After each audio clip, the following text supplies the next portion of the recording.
Graça e a paz de Jesus a todos vocês. Eu queria ler a palavra de Deus, está em 2 Coríntios 5, versículo 10.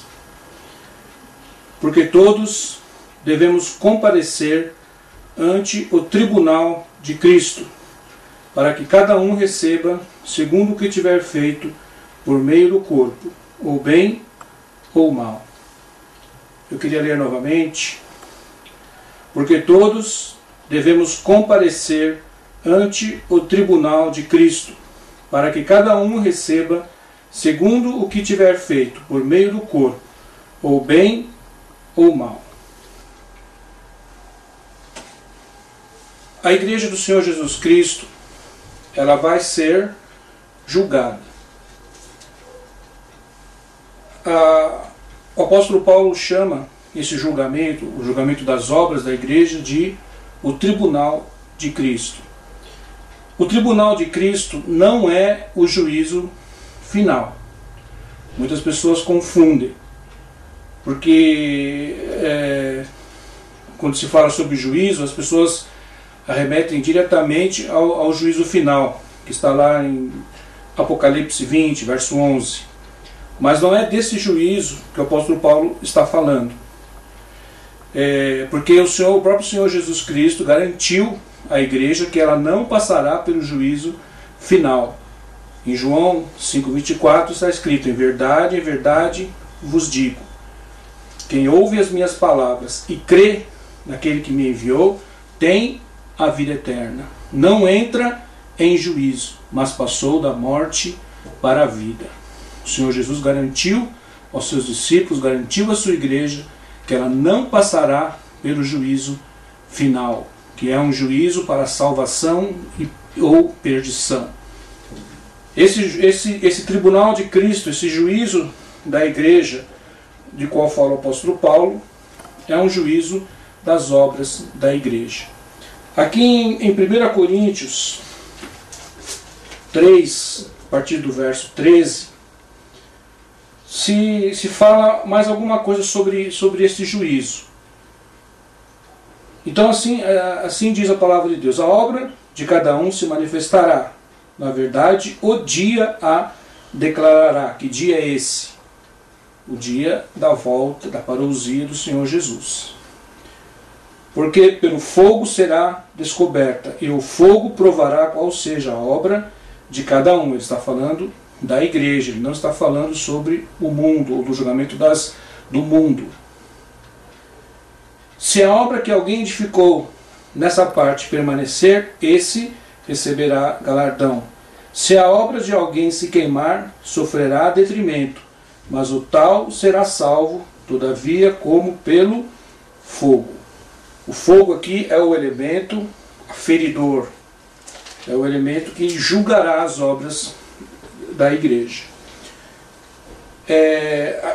Na verdade, o assunto é muito extenso. Nós não temos aqui muito tempo para falar sobre isso.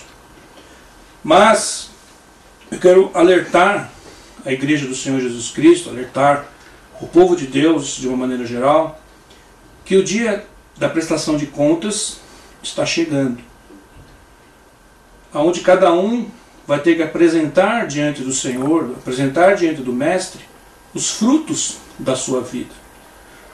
Eu já falei aqui em outros estudos a diferença entre resultado e fruto. Resultado é uma coisa humana, é a aplicação das qualidades que o homem tem, dos seus talentos, do seu preparo, que produz determinados resultados. Mas resultado é uma coisa, fruto é outro. Fruto é algo espiritual. Para você dar fruto, você tem que estar ligado na videira. Isso não depende de qualificação, de preparo, de estudo ou de talento. Depende única e exclusivamente de estar ligado na videira. Como o Senhor Jesus disse lá no Evangelho de João, capítulo 15.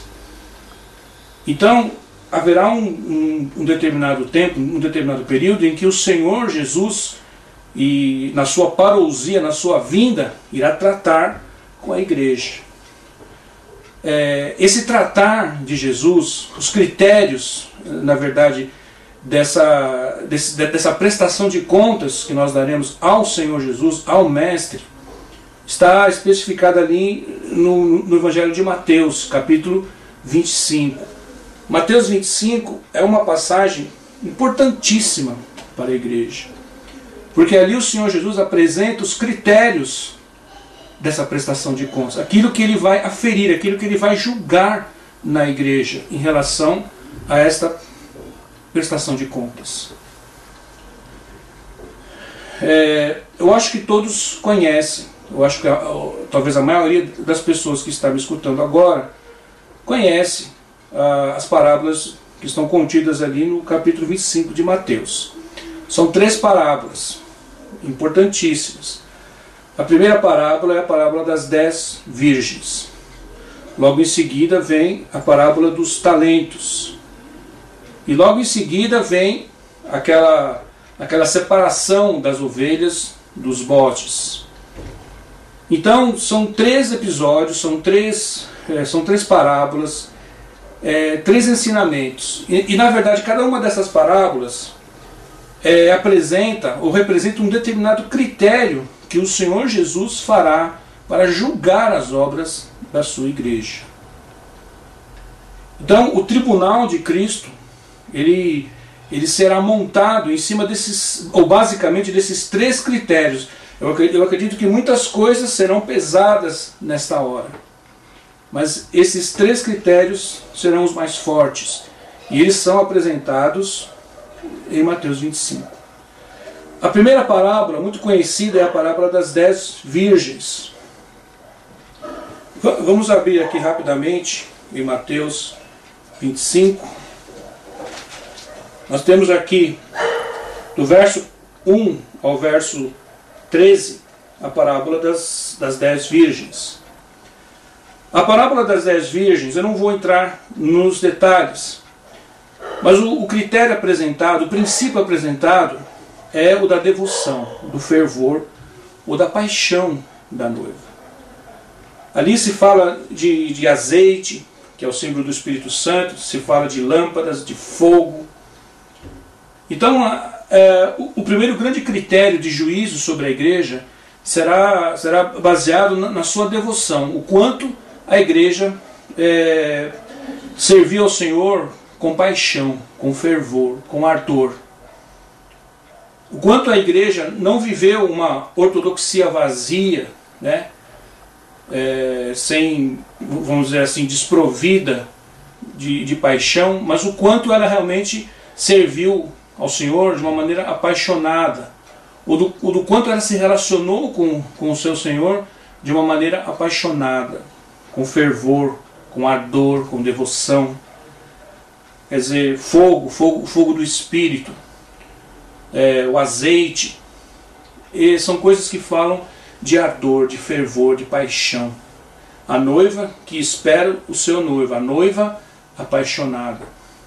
Então, o primeiro grande critério que o Senhor Jesus vai usar para julgar a sua igreja é a paixão, o fervor, o ardor, a adoração, a rendição, a contemplação que nós vivemos, que nós experimentamos com o Senhor Jesus, com o nosso Senhor, com o nosso noivo.